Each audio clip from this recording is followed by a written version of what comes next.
Morning Ludhiana, this is तमन्ना बेदी ते मेरे नाल ने मेरे सहयोगी नवप्रीत सिंह बेदी। तो एक बार फिर तो दोवें मौजूद हैं तुहाडे रूबरू होण जा रहे हैं लैके अज दीयां तमाम अहम सुर्खियां। सो नवप्रीत, रोज़ की तरह पहली खबर अंतरराष्ट्रीय खबर के नाल शुरुआत करते हैं। सो चीनी रॉकेट जिहड़ा कि है पुलाड़ दे विच बेकाबू हो चुका है तो अमरीका के वल्लों इसकी तलाश जिहड़ी जारी है। ये खबर जिहड़ी है नवप्रीत रोजाना स्पोक्समैन दे विच छपी है। दस दईए कि ये जिहड़ा चीनी रॉकेट है इसकी गल की जा रही सी कि चीन के वल्लों ये बेकाबू रॉकेट जिहड़ा छड्डिया जा रहा है तो 21,000 टन का जिहड़ा किलो का जिहड़ा ये रॉकेट है जेकर बेकाबू हो जाता है, इसदियां गल्लां कीतियां जा रही सी ते काफ़ी तबाही मचा सकता है। तो स्थिति उत्थे ही पहुंच चुकी है। ये रॉकेट जिहड़ा बेकाबू हो चुका है तो अमरीका के वल्लों इसकी तलाश जारी है। हालांकि चीन अपने रॉकेट के मलबे ते कोई भी प्रतिक्रम नहीं दे रहा। तमन्ना, जो चीन है ये वैसे ही बेकाबू गतिविधियां दे नाल किते ना किते जुड़दा रहिंदा है, चाहे वो इन्हां दा लॉन्ग मार्च 5B रॉकेट होवे, चाहे आपां गल करिए जो अज तो 1.5 साल पहलां चीन दे वुहान दे विचों कोरोना वायरस कोविड-19 नाम की एक महामारी शुरू हुई सी ਤੇ ਉਹ महामारी कोरोना वायरस अज तक बेकाबू ही होया है। तो सब तो ज़्यादा अपने देश भारत में अपनी अज की डेट में चपेट च लिया होया। तो गल करते हैं चीनी रॉकेट की, लॉन्ग मार्च 5B ये रॉकेट है तो इनू कुछ दिन पहला स्पेस में छड्डिया गया सीगा, लेकिन हुण पता लग रहा है जो US का स्पेस स्टेशन है उन्होंने भी इस पर निगाह रखी हुई है, क्योंकि हुण ये बेकाबू हो के वापस वायुमंडल के धरती वाल नूं दोबारा प्रवेश कर रहा है। सो अजकल ये वापस प्रवेश करने वाला है तो अमरीका नूं यह डर है कि किते यह न्यूयॉर्क या अमरीका के आसे पासे चाहे वह अमेरिका हो या साउथ अमेरिका भी हो तो किते ना किते यह गिर के जे तो समुद्र च डिगदा फिर तो बचाव हो जाऊगा, जे ये समुद्र च नहीं डिगदा किसी धरती से डिगदा जां जिथे पापूलेशन होंदी है वसो होंदी है उत्थे डिगदा है तो यह काफ़ी ज़्यादा हानि कर सकता है, क्योंकि इसका वजन तकरीबन तमन्ना 21,000 किलो है। सो 21,000 किलो का यदा वजन है, जो ये मलबा थले डिगूगा तो काफ़ी लोगों को अपनी चपेट में लै सकता है, जिसनों लैके हुण पर चीन का यह कहना है कि उन्होंने इस पर निगाह रखी हुई है, यदा मलबा किते भी नुकसान नहीं करूगा तो यदा मलबा समुद्र में ही डिगूगा। सो चीन हर वार की तरह अपना फिर दोबारा भावें झूठा ही सही पर बचाव करने की कोशिश जरूर करता होंदा है, पर न्यूयॉर्क ने अमेरिका ने भी इस पर निगाह रखी हुई है, चाहे US का डिफेंस सिस्टम हो US के जिले अपने स्पेस स्टेशन है उन्हें निगाह रखी हुई है। वो ध्यान रख रहे हैं कि जिस भी समय ये वायुमंडल में एंटर करूगा तो उस तो बाद अलर्ट होकर US डिफेंस सिस्टम और स्पेस सिस्टम इनू अपने अकॉर्डिंगली थोड़ा जा टाल मटोल ये कर सकन, ताकि किसी भी तरह की कोई जानी नुकसान अमरीका के किसी भी वासी का या आस पास का ना हो। जी बिल्कुल। तो अगली खबर भी जड़ी है नवप्रीत तो यही है कि सुप्रीम कोर्ट ने नवियां जड़ियां अपने जो लास्ट उन्होंने गलबात आखी है वही किया कि सख्ती करने के लिए मजबूर ना किया जाए, सख्ती करने लिए मजबूर ना किया जाए, क्योंकि केंद्र सरकार के वलों जो भी उन्होंने हिदायत जारी की कि दिल्ली विच जो कि ऑक्सीजन की किल्लत पाई जा रही है उसके मद्देनजर उन्होंने फिर एक बार किया है कि जो सख्ती करने से मजबूर ना किया जाए। दिल्ली नूं केंद्र सरकार नूं हर रोज जो कि है 700 मैट्रिक टन जी ऑक्सीजन की सप्लाई होनी ही चाहिए है। उन्होंने कहना है कि जिस तरह का किया गया है उस तरह उन्होंने कदम जड़े चुकने पैणगे। उन्होंने साफ तौर पर किया है कि कर्नाटक नूं 1200 मैट्रिक टन ऑक्सीजन देने दे सूबाई हाईकोर्ट के आदेश दखल देने तो इनकार कर दिता है। बिल्कुल, तो मैं ताड़ी वाली ये गल मैं पहले कंप्लीट कर देना कि अपने हाई कोर्ट ने कहा कि जो 1200 मीट्रिक टन की हुण सूबा ने जो सूबा सरकार हैगी है उन्हें अपनी डिमांड रखी सी कर्नाटक ने, तो कर्नाटक के हाई कोर्ट ने कहा कि सूबा सरकार जी हैगी है 1200 मैट्रिक टन ऑक्सीजन अवेलेबल करवाऊगी, तो वो फिर एपेक्स कोर्ट ने सुप्रीम कोर्ट ने दखल करने तो मना कर दिता। उन्होंने कहा कि जो हाई कोर्ट ने फैसला किया बिल्कुल ठीक किया, असीं उस फैसले नूं बिल्कुल भी नहीं बदलांगे। तो मेन गल जी चल रही है सुप्रीम कोर्ट वालों वो दिल्ली की गल चल रही है, क्योंकि पूरे भारत में जे सब तो ज़्यादा किसी को फर्क पिया सीगा, सब तो ज़्यादा नुकसान होना शुरू होया सी तमन्ना तो दिल्ली च होना शुरू होया सीगा, क्योंकि दिल्ली पॉपुलेटेड तो हैगा ही है, काफ़ी थिकली पॉपुलेटेड है, उत्थे भी जी डेंसिटी ऑफ पॉपुलेशन हैगी है वो पर स्क्वेयर किलोमीटर काफ़ी ज़्यादा है। अलग अलग सूबियां तो अलग अलग अपने स्टेट्स तो लोग उत्थे जाके रहंदे हैं, क्योंकि कैपिटल ऑफ इंडिया राजधानी है भारत की। सो दिल्ली में बहुत ज़्यादा माड़ा हाल होया सीगा। केंद्र दे विच भाजपा की सरकार है, लेकिन दिल्ली दे विच आम आदमी पार्टी की सरकार है। सो अरविंद केजरीवाल ने भी काफ़ी गुहार लगाई सी, काफ़ी चिट्ठियां लिखियां सीगियां। उस तो बाद सुप्रीम कोर्ट ने इंटरवीन करके कहा सीगा कि 700 मैट्रिक टन जी ऑक्सीजन है डेली तुसीं देनी है ਇੱਕ ਦਿਨ ਵਿੱਚ ਦੀ ਕੇਂਦਰ ਸਰਕਾਰ ਵੱਲੋਂ 730 ਮੀਟ੍ਰਿਕ ਟਨ ਵੀ ਆਕਸੀਜਨ ਅਵੇਲੇਬਲ ਕਰਵਾਈ ਗਈ, ਜਿਸ ਨੂੰ ਲੈ ਕੇ ਅਰਵਿੰਦ ਕੇਜਰੀਵਾਲ ਨੇ ਚਿੱਠੀ ਲਿਖ ਕੇ ਭਾਜਪਾ ਦਾ ਅਤੇ ਸੁਪਰੀਮ ਕੋਰਟ ਦਾ ਧੰਨਵਾਦ ਵੀ ਕੀਤਾ ਸੀਗਾ। ਲੇਕਿਨ ਇੱਕ ਦਿਨ ਅਵੇਲੇਬਲ ਕਰਵਾ ਕੇ ਆਕਸੀਜਨ, ਉਸ ਤੋਂ ਬਾਅਦ ਫਿਰ ਦੁਬਾਰਾ ਕਦੀ 550 ਕਦੀ 650 ਮੀਟ੍ਰਿਕ ਟਨ ਤੇ ਆਕਸੀਜਨ ਦੀ ਅਵੇਲੇਬਿਲਿਟੀ ਹੋ ਗਈ ਹੈ, ਜਿਸ ਨੂੰ ਲੈ ਕੇ ਫਿਰ ਦੁਬਾਰਾ ਇਹ ਵਿਵਾਦ ਖੜਾ ਹੋ ਗਿਆ। ਫਿਰ ਦੁਬਾਰਾ ਜਿਹੜੀਆਂ ਏਪੈਕਸ ਕੋਰਟਸ ਨੇ, ਹਾਈ ਕੋਰਟ ਨੇ, ਉਹਨਾਂ ਨੇ ਕਿਹਾ ਕਿ ਤੁਹਾਨੂੰ 700 ਮੀਟ੍ਰਿਕ ਟਨ ਆਕਸੀਜਨ ਦਿੱਲੀ ਨੂੰ ਅਵੇਲੇਬਲ ਕਰਵਾਉਣ ਵਾਸਤੇ ਕਿਹਾ ਸੀਗਾ, ਡੇਲੀ ਤੁਸੀਂ ਰੋਜ਼ਾਨਾ ਅਵੇਲੇਬਲ ਕਰਵਾਓਗੇ। ਇਹ ਨਹੀਂ ਕਿ ਤੁਹਾਨੂੰ ਅਸੀਂ ਫਟਕਾਰ ਲਗਾਈ ਹੈ, ਸਖਤੀ ਨਾਲ ਨਿਰਦੇਸ਼ ਦਿੱਤੇ ਆ, ਇੱਕ ਦਿਨ ਤੁਸੀਂ 700 ਦੀ ਥਾਂ 750 ਵੀ ਭੇਜ ਦਿੱਤੀ ਹੈ, ਲੇਕਿਨ ਉਸ ਤੋਂ ਬਾਅਦ ਫਿਰ ਦੁਬਾਰਾ ਘਟ ਕੇ 550 ਪੌਣੇ 600 ਤੇ ਆ ਗਏ ਹੋ। ਸੋ ਇਹ ਡਰਾਮਾ ਨਹੀਂ ਚੱਲੇਗਾ। ਸੋ ਬੜਾ ਕਲੀਅਰਲੀ ਆਪਣੇ ਦੋ ਟੁਕ ਹੋ ਕੇ ਕਿਹਾ ਸੁਪਰੀਮ ਕੋਰਟ ਤੇ ਹਾਈ ਕੋਰਟ ਨੇ, ਕੇਂਦਰ ਸਰਕਾਰ ਨੂੰ ਫਟਕਾਰ ਲਗਾ ਕੇ ਸਪੈਸ਼ਲੀ ਕਿਹਾ ਕਿ ਜਿਹੜੀ 700 ਮੈਟ੍ਰਿਕ ਟਨ ਦੀ ਅਵੇਲੇਬਿਲਿਟੀ ਦਿੱਲੀ ਸਰਕਾਰ ਨੂੰ ਚਾਹੀਦੀ ਹੈ, ਹਸਪਤਾਲਾਂ ਨੂੰ, ਉਹ ਡੇਲੀ ਚਾਹੀਦੀ ਹੈ, ਨਾ ਕਿ ਤੁਸੀਂ ਇੱਕ ਦੋ ਦਿਨ ਖਾਨਾ ਪੂਰਤੀ ਕਰਕੇ ਬਾਅਦ ਵਿੱਚ ਫਿਰ ਦੁਬਾਰਾ ਘੱਟ ਵਾਲੀ ਤੇ ਆ ਜਾਓ। ਜੀ ਬਿਲਕੁਲ, ਜਿਸ ਤਰ੍ਹਾਂ ਕਿ ਦੱਸਿਆ ਕਿ ਅਰਵਿੰਦ ਕੇਜਰੀਵਾਲ ਨੇ ਲਿਖ ਕੇ ਰਿਟਨ ਦੇ ਵਿੱਚ ਪ੍ਰਧਾਨ ਮੰਤਰੀ ਮੋਦੀ ਨੂੰ ਵੀ ਜੋ ਕਿ ਇਹ ਧੰਨਵਾਦ ਕੀਤਾ ਸੀ ਕਿ ਪਹਿਲੀ ਵਾਰ ਹੋਇਆ ਕਿ ਕੇਂਦਰ ਨੂੰ 700 ਤੋਂ ਵੱਧ ਮੈਟ੍ਰਿਕ ਟਨ ਤੋਂ ਵੱਧ, ਯਾਨੀ ਕਿ 730 ਮੈਟ੍ਰਿਕ ਟਨ ਜੋ ਕਿ ਆਕਸੀਜਨ ਦੀ ਸਪਲਾਈ ਕੀਤੀ ਗਈ ਹੈ।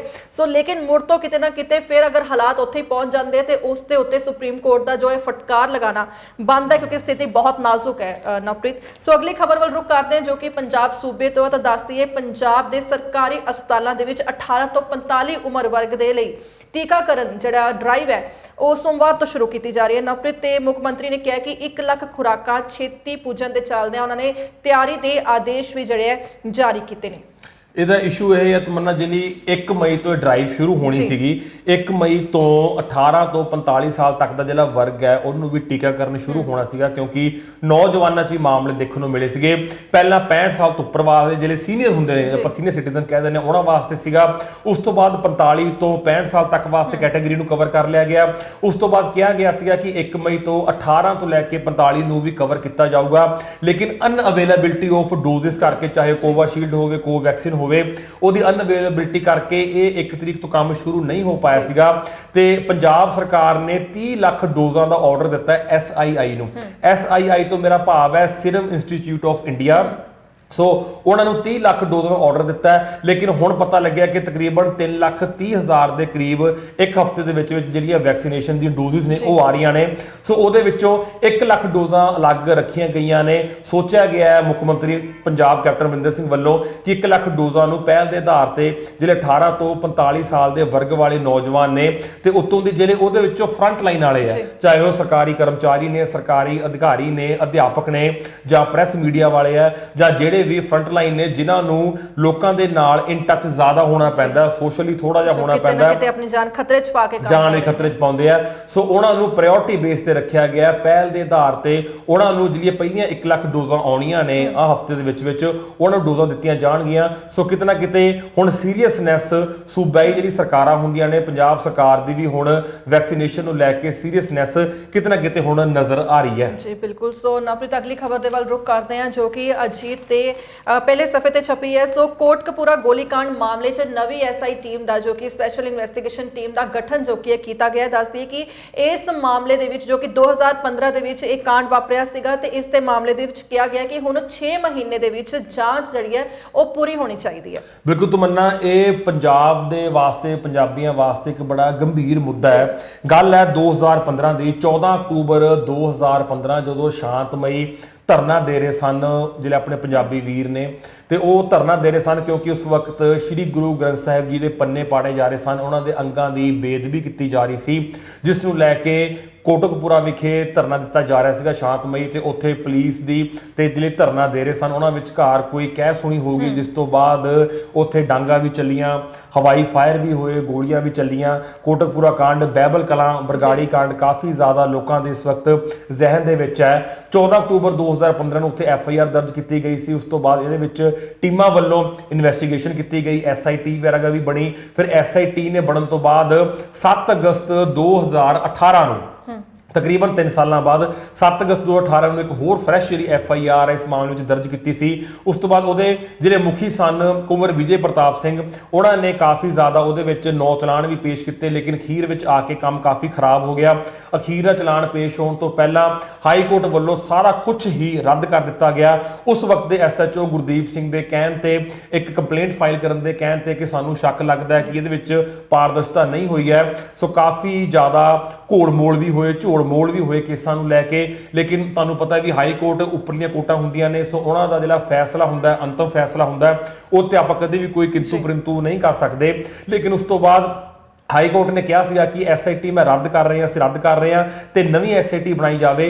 ਹੁਣ ਨਵੀਂ SIT ਬਣਾਈ ਗਈ ਹੈ ਕਿਉਂਕਿ ਪੰਜਾਬ ਸਰਕਾਰ ਦੇ ਵਿੱਚ ਵੀ, ਚਾਹੇ ਉਹ MLA ਹੋਣ, ਚਾਹੇ ਪੰਜਾਬ ਸਰਕਾਰ ਦੇ ਆਪਣੇ ਵਜ਼ੀਰ ਹੋਣ, ਯਾਨੀ ਕਿ ਮੰਤਰੀ ਹੋਣ, ਉਹਨਾਂ ਨੇ ਵੀ ਕਿਹਾ ਸੀਗਾ ਕਿ ਅਸੀਂ ਜਦੋਂ 2017 ਦੇ ਵਿੱਚ ਸਰਕਾਰ ਬਣਾਈ ਸੀ ਤਾਂ ਅਸੀਂ ਨਸ਼ਿਆਂ ਦੇ ਮੁੱਦਿਆਂ ਤੇ ਅਤੇ ਗ੍ਰੰਥ ਸਾਹਿਬ ਜੀ ਦੀ ਬੇਅਦਬੀ ਕਰਨ ਵਾਲਿਆਂ ਨੂੰ ਫੜਨ ਵਾਲੇ ਮੁੱਦੇ ਤੇ ਅਸੀਂ ਸਰਕਾਰ ਬਣਾ ਕੇ ਆਏ ਸੀਗੇ। ਸੋ ਹੁਣ 2022 ਦੀਆਂ ਅਗਲੀਆਂ ਚੋਣਾਂ ਆਉਣ ਜਾ ਰਹੀਆਂ ਨੇ, 1 ਸਾਲ ਤੋਂ ਵੀ ਘੱਟ ਦਾ ਸਮੇਂ ਰਹਿ ਗਿਆ। ਸੋ ਸਾਨੂੰ ਚਾਹੀਦਾ ਕਿ ਅਸੀਂ ਆਪਣਾ ਉਹ ਵਾਅਦਾ ਪੂਰਾ ਕਰੀਏ, ਵਾਅਦਾ ਖਿਲਾਫੀ ਨਾ ਕਰੀਏ।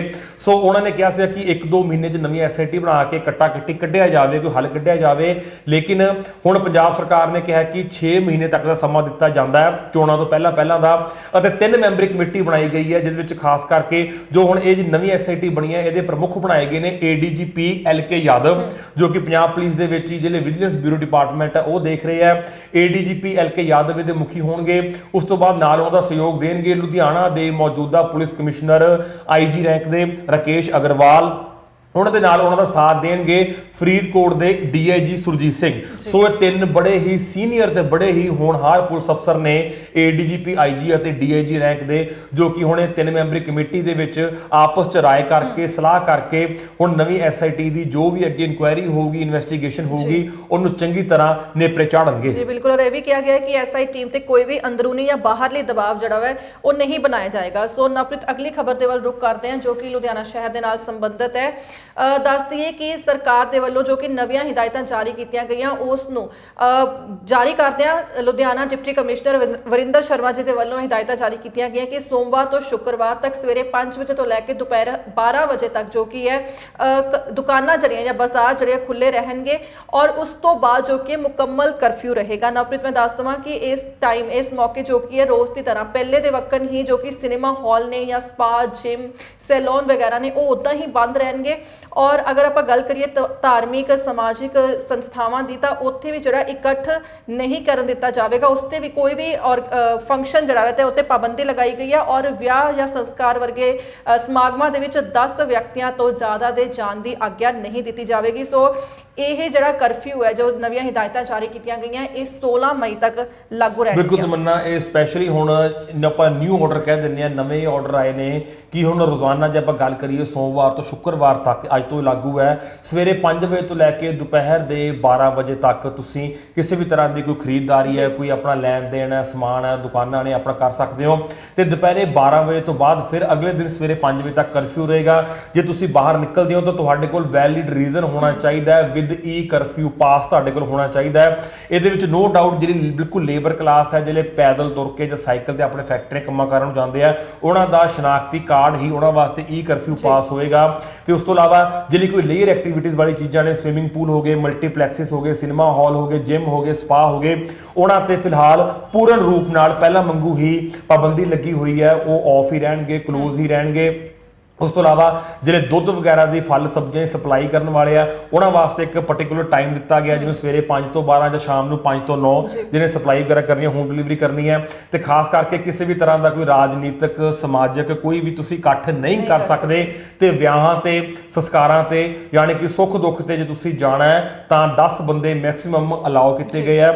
ਸੋ ਹੁਣ ਸਖਤੀਆਂ ਕਰਨੀਆਂ ਪੈ ਰਹੀਆਂ ਨੇ ਪ੍ਰਸ਼ਾਸਨ ਨੂੰ ਤਮੰਨਾ, ਕਿਉਂਕਿ ਬਹੁਤ ਜ਼ਿਆਦਾ ਕੇਸ ਵੱਧ ਰਹੇ ਆ। ਸੋ ਕੁਝ ਨਾ ਕੁਝ ਦਿਨਾਂ ਬਾਅਦ, ਹਰ ਹਫਤੇ ਜਾਂ ਹਰ 10 ਦਿਨਾਂ ਬਾਅਦ ਇੱਕ ਨਵਾਂ ਹੀ ਕੋਈ ਨਾ ਕੋਈ ਆਰਡਰ ਸਾਹਮਣੇ ਆ ਜਾਂਦਾ ਹੈ, ਨਵਾਂ ਹੀ ਕੋਈ ਨਾ ਕੋਈ ਪਲਾਨ ਜਿਹੜਾ ਪ੍ਰਸ਼ਾਸਨ ਦਾ ਸਾਹਮਣੇ ਆ ਜਾਂਦਾ ਹੈ। ਪਰ ਪ੍ਰਸ਼ਾਸਨ ਨੂੰ ਵੀ ਕਰਨਾ ਪੈਂਦਾ, ਕਿਉਂਕਿ ਜਿਸ ਤਰ੍ਹਾਂ ਇਨਫੈਕਟਡ ਲੋਕਾਂ ਦੀ ਗਿਣਤੀ ਵੱਧ ਰਹੀ ਹੈ, ਜਿਸ ਤਰ੍ਹਾਂ ਸੁਨਾਮੀ ਦੀ ਲਹਿਰ ਵਾਂਗੂ ਕਰੋਨਾ ਸਾਰੇ ਪਾਸੇ ਫੈਲ ਰਿਹਾ ਹੈ, ਪ੍ਰਸ਼ਾਸਨ ਦਾ ਸਖਤ ਕਦਮ ਚੱਕਣਾ ਲਾਜ਼ਮੀ ਬਣਦਾ ਵੀ ਹੈ। ਬਿਲਕੁਲ, ਔਰ ਇਸ ਦੇ ਨਾਲ ਹੀ ਦੱਸ ਦਈਏ ਕਿ ਜੋ ਵੀਕਐਂਡ ਲਾਕਡਾਊਨ ਹੈ ਉਸ ਦਾ ਸਮਾਂ ਹੈ ਕਿ ਸ਼ੁੱਕਰਵਾਰ ਦੁਪਹਿਰ 12 ਵਜੇ ਤੋਂ ਲੈ ਕੇ ਸਵੇਰੇ ਸੋਮਵਾਰ 5 ਵਜੇ ਤੱਕ ਜਾਰੀ ਰਹੇਗਾ। ਸੋ ਰੋਜ਼ ਦੀ ਤਰ੍ਹਾਂ ਬੁਲੇਟਿਨ ਦੇ ਆਖਰ ਵਿੱਚ ਗੱਲ ਕਰਾਂਗੇ ਜ਼ਿਲ੍ਹਾ ਲੁਧਿਆਣਾ ਵਿੱਚ, ਸ਼ਹਿਰ ਲੁਧਿਆਣਾ ਵਿੱਚ ਜੋ ਕਰੋਨਾ ਦੀ ਸਥਿਤੀ ਹੈ ਉਸ ਦੇ ਮੱਦੇਨਜ਼ਰ। ਸੋ ਦੱਸ ਦਈਏ ਕਿ ਬੀਤੇ ਦਿਨੀ ਕਰੋਨਾ ਮਹਾਮਾਰੀ ਕਰਕੇ ਨਵਪ੍ਰੀਤ 31 ਮੌਤਾਂ ਜਿਹੜੀਆਂ ਹੋ ਚੁੱਕੀਆਂ ਨੇ ਤੇ ਪੋਜ਼ਿਟਿਵ ਕੇਸਿਸ ਦੀ ਗੱਲ ਕਰੀਏ ਤੇ 1615 ਕੇਸਿਸ ਜਿਹੜੇ ਉਹ ਪੋਜ਼ਿਟਿਵ ਆ ਚੁੱਕੇ ਨੇ। ਇਹਨਾਂ ਦੇ ਵਿੱਚੋਂ ਜਿਹੜੇ ਮ੍ਰਿਤਕ ਜੋ 31 ਮੌਤਾਂ ਹੋਈਆਂ ਉਸ ਦੇ ਵਿੱਚੋਂ ਦੱਸ ਦਈਏ ਕਿ 20 ਮੌਤਾਂ ਜਿਹੜੀਆਂ ਸਿਰਫ ਔਰ ਸਿਰਫ ਜ਼ਿਲ੍ਹਾ ਲੁਧਿਆਣਾ ਸ਼ਹਿਰ ਤੋਂ ਹੋਈਆਂ ਨੇ ਤੇ ਇੱਕ ਮੌਤ ਜ਼ਿਲ੍ਹਾ ਸੰਗਰੂਰ, ਇੱਕ ਮੌਤ ਬਰਨਾਲਾ, ਇੱਕ ਮੌਤ ਫਤਿਹਗੜ੍ਹ ਸਾਹਿਬ ਤੇ 2 ਮੌਤਾਂ ਜਿਹੜੀਆਂ ਉਹ ਜ਼ਿਲ੍ਹਾ ਹੁਸ਼ਿਆਰਪੁਰ ਸਾਹਿਬ ਤੋਂ ਹੋ ਚੁੱਕੀਆਂ। ਸੋ ਇੱਥੋਂ ਇਹ ਅੰਦਾਜ਼ਾ ਲਗਾਇਆ ਜਾ ਸਕਦਾ ਹੈ ਕਿ ਸਥਿਤੀ ਕਿੰਨੀ ਗੰਭੀਰ ਹੋ ਚੁੱਕੀ ਹੈ। ਸਿਹਤ ਵਿਭਾਗ ਨੇ ਬੀਤੇ ਦਿਨੀ ਜੋ ਸੈਂਪਲ ਲਏ ਨੇ, ਅਗਰ ਮੈਂ ਉਹਨਾਂ ਦੀ ਗੱਲ ਕਰਾਂ ਤਾਂ 5505 ਸੈਂਪਲ ਨਵਪ੍ਰੀਤ ਜੋ ਕਿ ਲਏ ਗਏ। ਸੋ ਸਥਿਤੀ ਬਹੁਤ ਨਾਜ਼ੁਕ ਹੋ ਚੁੱਕੀ ਹੈ। ਜੋ ਦੂਸਰੀ ਲਹਿਰ ਹੈ ਸਭ ਤੋਂ ਵੱਧ ਖਤਰਨਾਕ ਜੋ ਕਿ ਹੈ ਦੱਸੀ ਜਾ ਰਹੀ ਹੈ ਤੇ ਇਸ ਦੇ ਨਾਲ ਹੀ ਸਰਕਾਰ ਦੇ ਵੱਲੋਂ ਲੋਕਾਂ ਨੂੰ ਪ੍ਰੇਰਿਤ ਕੀਤਾ ਜਾ ਰਿਹਾ ਹੈ ਕਿ ਕਿਸ ਤਰ੍ਹਾਂ ਉਹ ਇਹਨਾਂ ਹਿਦਾਇਤਾਂ ਨੂੰ ਫੋਲੋ ਕਰਕੇ ਆਪਣੇ ਆਪ ਨੂੰ ਸੁਰੱਖਿਅਤ ਰੱਖ ਸਕਦੇ ਨੇ। ਅੱਜ ਦੇ ਇਸ ਬੁਲੇਟਿਨ ਵਿੱਚ ਫਿਲਹਾਲ ਇੰਨਾ ਹੀ। ਕੱਲ ਤੋਂ ਫਿਰ ਹਾਜ਼ਰ ਹੋਵਾਂਗੇ ਦੇਸ਼ ਅਤੇ ਦੁਨੀਆ ਦੀਆਂ तमाम ਅਹਿਮ ਖਬਰਾਂ ਦੇ ਨਾਲ। ਫਿਲਹਾਲ ਦਿਓ ਇਜਾਜ਼ਤ। ਸਤਿ ਸ਼੍ਰੀ ਅਕਾਲ।